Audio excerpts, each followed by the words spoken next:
Yeah, hello everyone. My name is Wang, and I'm working on the ACRN fundamental related development. At first, thank you for joining the ACRN Meetup conference. And in this session, I will introduce how ACRN bridging orchestrator and hard real-time workload consolidation. I believe everyone has joined yesterday's sessions, and you have already understood what is the ACRN and what are the virtualization requirements and usage in the industrial scenario. In this time slot, I will focus on how it can support the hybrid workload consolidation in the industrial scenario and how it can bridge in with the orchestrators.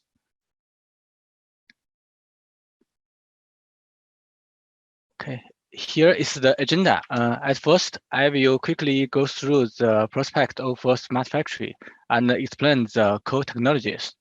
Then I will introduce how it can satisfy these technical requirements. As the last, we will talk about the orchestration support for the ACRN. Okay, first, this is about the prospect of a smart factory. In this slide, we show one typical smart factory architecture. We can go through from bottom to top. The bottom layer is versatile for machines for the manufacturer, like the actuator, instrument, pump, or electric. These machines are controlled by the industrial computers, and they have versatile for workloads based on the different operating systems which executing on these computers. These workloads are related to the functional safety, the logic control, the motion control, and the HMI. In the traditional solution, each production line will deploy a big number of industrial computers for different operating systems to satisfy these workloads.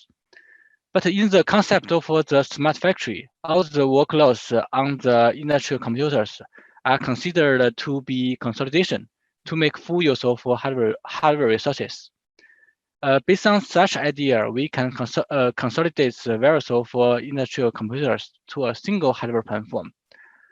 This way can significantly reduce the number of industrial computers in the factory. Like the case in the diagram, each hardware platform has consolidated multiple workloads, such as the safety workloads, the logical control and motion control related real-time workloads, and the HMI workloads. These workloads are based on different operating systems and can parallel execute on a single hardware platform. Each workload has isolated through hardware virtualization technology. This workload through the real-time network to control the manufacturer machines. And from the manufacturer machines perspective, they cannot distinguish the controller side is the traditional solution or the virtualization solution. So utilized such way, the new architecture can seamlessly integrate to the existing industrial ecosystem. In addition to the workload consolidation, so is there any other ways can continue to improve the usability and the flexibility for the hardware resources? I think the answer is yes. We can consider to let this consolidation hardware platform used to deploy different workloads for different production lines. At the same time, to reduce the human resource for the workload deployment, we can bridge this hardware platform to the edge computing system, let them to be the edge node, which can be deployed the workloads through the edge server. This way can avoid the worker manually deploy in each production line. So compared with the traditional industrial solutions, there have multiple advantages. At first, it improves the usability and flexibility. The turnover time for the new deployment is significantly reduced, and the same hardware platform can be reused for different production lines. This is reduced the cost of hardware resources. Secondly, all hardware platforms as the edge control nodes are managed and deployed by the edge server in the factory, which can greatly reduce the cost of human intentions. Throughout the architecture of a smart factory, the key technologies are the hybrid workload consolidation and the orchestration support for the edge computing. So in the following slides, I will we can take a look about how ACRN supports these two requirements. This slide shows the ACRN architecture of hybrid workloads consolidation. As can be seen from the diagram, the hybrid workload types are quite mixed, and the requirements for the running environment are also very different. For example, the functional safety related workloads need to be passed the functional safety certification. The logical control and the motion control needs the real-time system. And the HMI needs the support for graphic and high-load CPU computing resources. This hybrid workload consolidation requirements actually is not common in the cloud computing field, but ACRN is aimed to resolve such requirements. ACRN can support the isolation of safety workloads, real-time workloads, and HMI workloads in independent virtual machines. Actually, this is the ACRN 2.0 architecture introduced by Jason in yesterday's sessions. So I will not make too much introduction here. So let's talk about another key technology, the orchestration support. This diagram is similar to the previous smart factory architecture slide. Each hardware platform supporting workload consolidation can be used as a node of edge computing. And as we all know, ACRN is a type 1 hypervisor, so we put aside the special pre-launched guest VM first. For the post-launched guest, we rely on a special VM called the service VM to provide the virtual hardware support. In the orchestration system, all the guests that support the orchestration must be launched by the service OS. So we can integrate the orchestrator client-side services into the service OS file system. They will be launched with the boot of a service VM, and then do the handshake with the orchestrator server side, then bridge the current hardware node into the control of the orchestration system.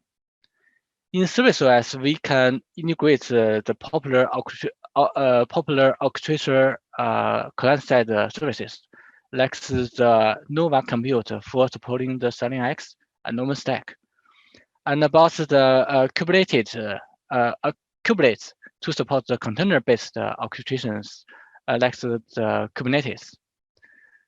To integrate such client services is just the first step. The most important work is to add the ACRN hypervisor adaptation layer in this client services. Okay, so let's so I will introduce them one by one in the following slides.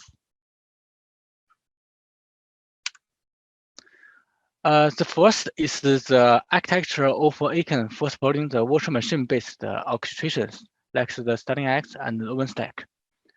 On the edge node side, as I mentioned previously, we has integrated the Nova Compute in the service OS file system. So in order to have the different interface of various virtualization solutions, the Nova Compute implements based on the Libvirt. The Libvirt is a very known open source project in the industry.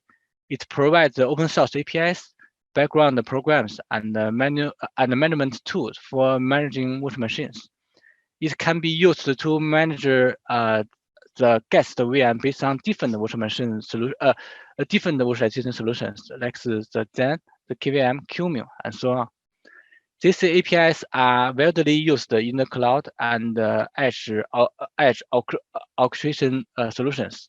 So in another word, the Libvirt is an industrial specification and implementation of the virtual machine management interface.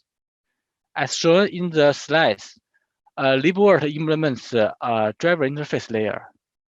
Different virtualization solutions can reject their own drivers, such as there already has the Zen Libvirt driver and the QEMU Libvirt drivers. It can also implement its own Libvirt driver to support the Libvirt interface. ACRN Libvirt driver implements the related callbacks. When the service-side orchestrator wants to control the virtual machine on the related physical nodes, it will eventually invoke this driver's callbacks.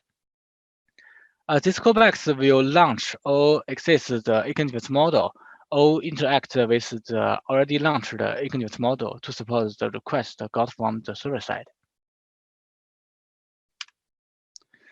But ACRN is an IoT-focused lightweight hybridizer, so compared with the cloud virtualization solution, ACRN only implements a subset of the Libvirt APIs. This is because ACRN hybridizer needs to maintain its small footprint to meet the requirement of functional safety and the lightweight. So some functions required by special requirement in the cloud computing field are not fully implemented in ACRN. Here is a list about the Libvirt functions. We can go over the details one by one. For the domain control part, ACRN supports the guest virtual machines create, destroy, lookup, define, undefined, and the states. For the remote connect, ACRN provides the standard support like the socket-based and the SSH. For the storage support, ACRN supports the raw image formats based on the VirtIO or the HCI virtual storage. For the physical network support, ACRN supports bridge and the tap device. For the virtual network support, ACRN supports VirtIO-based per-virtualized network device. And at the end, ACRN also supports the console for managing the host of a node platform. And here has two links. They are related to the ACRN Libvirt support related document and also the ACRN Libvirt related code. So far, the related Libvirt supported patches haven't upstreamed to the Libvirt community, but we will do it later. After introduce the VM-based orchestration support, next let's talk about the container orchestration support. Before the introduction, let me briefly introduce the concept of the containers. Compared with the traditional virtual machine, the container solution is more lightweight, such as it has a faster setup, it has native level performance, and less memory resource consumption. But from the security perspective, the traditional container is a software isolation solution, where the virtual machine can use the hardware virtualization technology to achieve more robust isolation. So in recent years, there has a new concept named secure container. It's very popular in the industry. The idea is to run the traditional container in an optimized lightweight virtual machine. It will provide the highly performance optimized Linux kernel and root FS to guarantee the guest VM can be boot up in milliseconds. This security container has all the advantages from the traditional container and the traditional virtual machine. It not only meets the lightweight and the performance of the traditional container, but also it achieves the security of the virtual machine. From the orchestration perspective, there has no difference between the secure container and the traditional container because they provide a unified container management interface. Similar to the Libvirt role in the virtual machine orchestration field, there is also has a similar module in the container domain for the abstraction layer. Its name is container runtime. There is a standard for the interaction interface between the runtime and the container orchestration client services, which is called OCI. The full name of ACI is the Open Container Initiative. It provides an open source. It provides an open industrial standard around the container image format and the container runtime. Kata Container is an open source security container project. It also follows the OCI standard and implements a Kata container and provide a Kata runtime module. In this way, Kata runtime can be seamlessly integrated to the container ecosystem. Besides, Kata runtime module also abstracts the one adaptation layer for different virtualization solutions. It can implement the abstract interface that's like QML. So let's go through the diagram from the top to bottom to understand the architecture. At the top, the server software like Starling X or the Kubernetes, it will communicate with the node-side software kubelet. The kubelet will talk with the Kata runtime over the OCI standard interface. And inside of the Kata runtime, the top layer is the command handler layer, which is used for handle the OCI standard commands got from the kubelet. The command handler will invoke the sandbox API and the container API to support the OCI commands. Here, the sandbox means the lightweight virtual machine, and the container API is for the traditional container it queues inside of the sandbox. Each time to create a secure container, it needs to launch the virtual machine through the sandbox API first. Here, we'll invoke the ACRN Hibernators module. It will launch the ACRN device model to boot a lightweight. It will launch the device model to boot a lightweight virtual machine and expose the virtual-based console device to this virtual machine. Once the virtual machine gets booted, there has a demo named Kata agent will be launched in the user space of a virtual machine.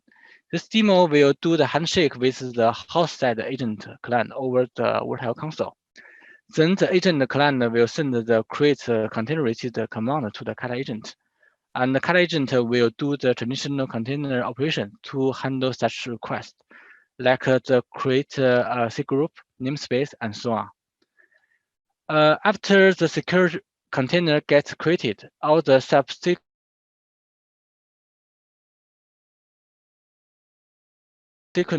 container agent. I hope everyone will have a basic understanding about the ACRN-based secure container architecture. Okay, here is the key takeaways for everyone. ACRN-based workloads can easily extend to the popular orchestration system now. Whatever the solution is VM-based or the container-based. And all these supports are aimed to let users seamlessly bridging the ACRN to the edge and the cloud ecosystem. Okay, so this is all what I want to introduce in this session. So is there any questions?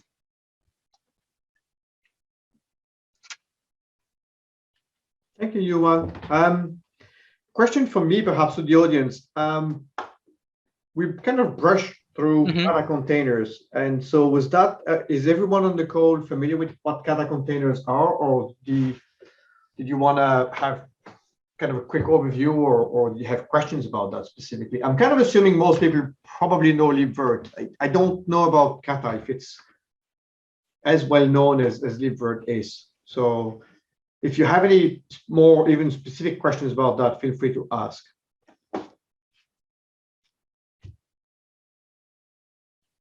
And feel free to ask any other questions.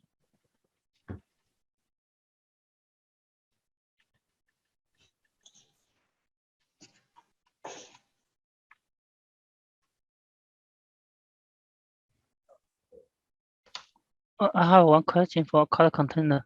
And before the ACRN used which virtualization it can use for it, QEM or Zen or for Kata container? How you got you use the ACRN to support the Kata container? But I think your voice is broken. Oh, sorry, maybe.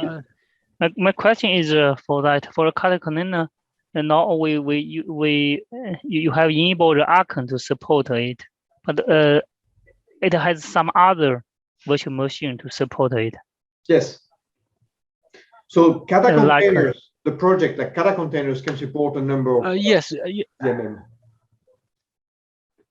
Yes, you can see that there has one adaptation layer for different virtualization solutions. So you can see that there has a QEMU hybrid module, and we add the ACRN hybrid module. The QEMU hybrid module will try to create a QEMU-based virtual machine. Okay. And okay. for ACRN, Okay, we will launch the ACRN-based, yeah. Like a QEM or Zen, it also can support it.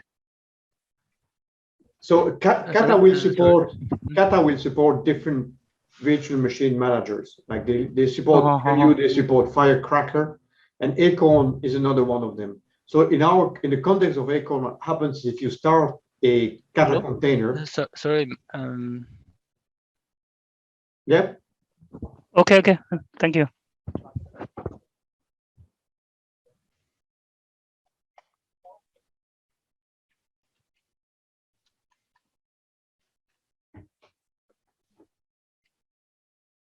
Okay, so if there are no more questions, I think we can wrap this up. We're ahead of time, so we're a little ahead of schedule. I don't know if Victor is online and if he's ready perhaps to start already with the next session, because we can actually maybe start that one a little earlier then.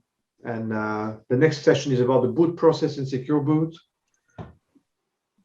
Yeah, Jeffrey, Victor may still need some time to join us. So okay, let's keep the original agenda. I mean the schedule. Okay. We start.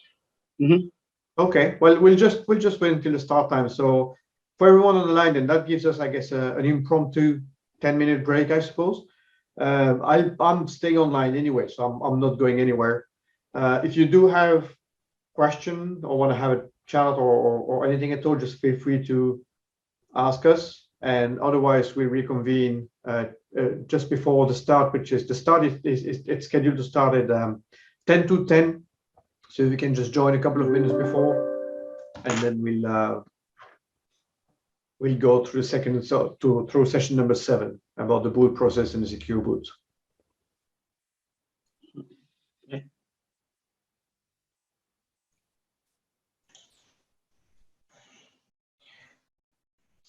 Hi, Jeffrey. Vinay here.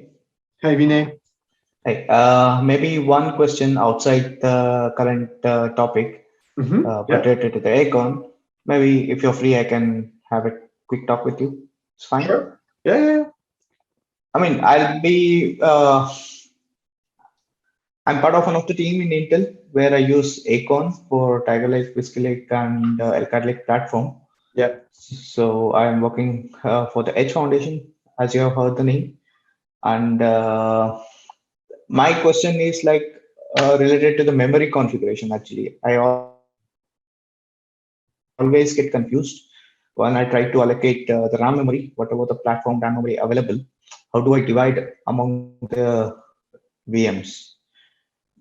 Sometimes we have a system like a hybrid scenario: one pre-launch SOS and 2 post-launch, the Windows and the post-launch generic Linux. So we allocate 1 GB for the pre-launch VM and 3 GB for the Windows and 1 GB for the post-launch Linux. So if I have 8 GB of total memory, what's the ideal case? How do we divide? So is it like SOS will take complete 8 minus 1 GB, or can we configure RAM to the SOS? So I'm not sure how to do that or how it's supported. Maybe one topic related to the memory configuration would help us. Okay, no, that's a good one. So I don't know that I have all the answers, because the memory management is not something that I know particularly well. So unless one of the engineers is on the line and can help. But my understanding is yes. So you have the pre-launch virtual machines that will have their own memory reserved, and then the service OS will then own the rest of the memory, but then assign it to the user VMs as you start them. Yeah. And I don't think it makes a lot of. I don't know that it makes a lot of sense from that perspective to kind of try reduce the number of memory that the service VM sees. It will be will be the total memory minus some of the memory used by ACRN, and I think minus also what the pre-launch use. Now, how you divide that, I guess that really depends on what you want to run in those those systems. So obviously, if you want to run something like a pre-launch VM with Zephyr, then you're not going to give it too much memory. Likely, because you're likely not going to need gigabytes of memory for Zephyr, but. Yeah, because this one topic, I would be really interested to understand how this memory get consumed by the VMs while it's running on the target. Okay. Do you let me just have you? I don't know if you. It's been a while since I looked at all of the, let's say the high level design documents that we have. So did you go through that one? Did you see anything, or was most of the information missing there in terms of memory management as well? I mean, it only explains some variables like US RAM size, SOS RAM size. Okay. But how it works, basically, how the physical RAM memory gets allocated or how it gets consumed by the VMs, maybe that part would be really helpful for us. Okay. To understand. Okay. Because we get some requests where they say, okay, I want to increase for the Windows from 3 to 5, or for the post-launch Linux, I want to increase from 1 gigabytes to 2 gigabytes, and they say it's failing to start.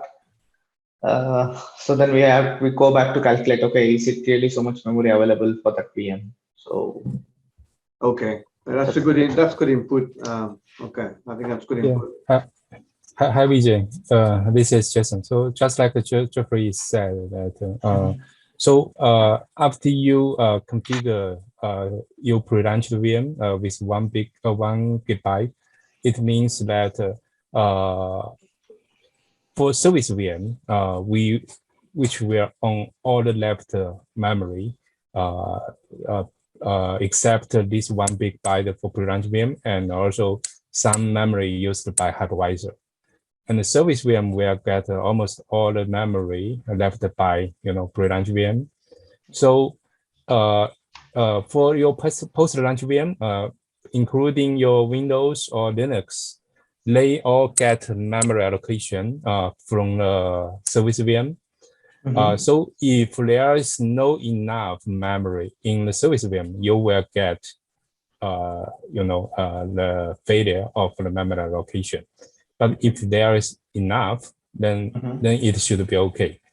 Yeah, you can change the memory size for different post-launch VM. You can change it if you can allocate it from a service VM. So in the service VM we just use huge TLBFS to allocate huge pages for post-launch VM. Yeah. That's another point actually. So we use one kernel parameter called huge page size, and sometimes if we increase the number of the huge page size from 3 to 5 or something, it works. Yeah. So Vijay, so this command line only take care of 1 gigabyte huge page. It increases the performance for huge page TLB. You can even skip this setting in the command line because we finally we at least can use 2 megabyte huge page. Okay. Because this parameter by default is added by the hypervisor. When I built the SOS image, somewhere the hypervisor is putting this kernel parameter huge page size is equal to 3 or something, always. Yeah, default. Understand. Yeah. Yeah. So this huge page actually is only reserved during boot, during the service OS boot, which means that because the 1 gigabyte memory is not easy to reserve after service VM get run, service OS get run. So we must reserve it during the boot time. So of the service OS. So we just add this command line to ensure the service OS can reserve enough 1 gigabyte huge page, but it's not must. Okay. If you want to use 1 gigabyte huge page, it means you can get more good performance because you can use the 1 gigabyte huge pages TLB. Okay. It's mainly related to the performance, but it's not related to the how many number of huge page multiplied by the memory it can use, right? Yeah. Okay. You can even remove this. Okay. Yeah. So that topic would be interesting if in one of these trainings was there. What is this RAM memory where in XML I can configure it? Because for the post launch, I only do in the launch script or the launch XML. So there are some memory configuration in the scenario XML also. Maybe some explanation there would have been really helpful for us. I mean, just an input from my side. You guys can consider it in your discussion. Okay. Yep. Thank you. This is good, Vinay. Thanks for the feedback. Thank you both. I think there is also, I mean, the whole memory management is not necessarily easy. And I think one thing I would like also to look at is a little bit how we can make things more automated. Because when we do like the platform information collection, then we kind of know the amount of memory we have, and I'm sure there are values we can automatically deduct and not have the user always define all of these manually. So, but I think in general, I was just going through some of the documents that we have, and you're right, we don't really have a lot about memory management per se. It's a bit, there are bits and pieces of information, but scattered, so not.